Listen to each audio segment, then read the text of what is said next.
इंसानी स्मगलिंग और जबरी मशक्कत के खात्मे के लिए लोगों को आगाह करना बहुत जरूरी है। गरीब, बेसहारा, कमजोर लोग बरसों से जागीरदारों, ईंटों की भट्टी मालिकान के पास सूदी कर्ज के बदले गिरवी होते हैं। ऐसे मजलूमों की मदद करना हमारे लिए जरूरी है।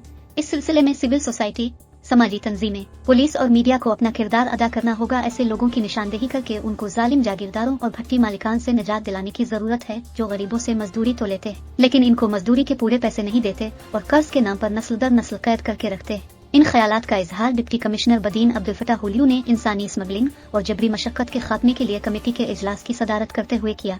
उन्होंने मजीद कहा कि समाजी तंजीमों को चाहिए कि वो लोगों को आगाह करने के लिए सेमिनार मुनक्कद करें और उसके अलावा वो देहात में जहाँ भी फील्ड में जाएं, गाँव वालों को जबरी मशक्कत के खात्मे के बारे में आगाही दें। उन्होंने इजलास में मौजूद तमाम असिस्टेंट कमिश्नर्स को भी हिदायत की कि वो ताल्लुका सतह पर कमेटियाँ तश्कील दें और जबरी मशक्कत के खात्मे के लिए इक़दामात करें और हर माह कमेटी को रिपोर्ट दें। इजलास में additional deputy commissioner 2 Mohammad Nawaz Kalhoro, assistant director social welfare Deen Mohammad Deru, DSP police Tariq, समाजी रहनुमा हैदर अली पिन्होर और जिला के तमाम असिस्टेंट कमिश्नर्स भी मौजूद थे।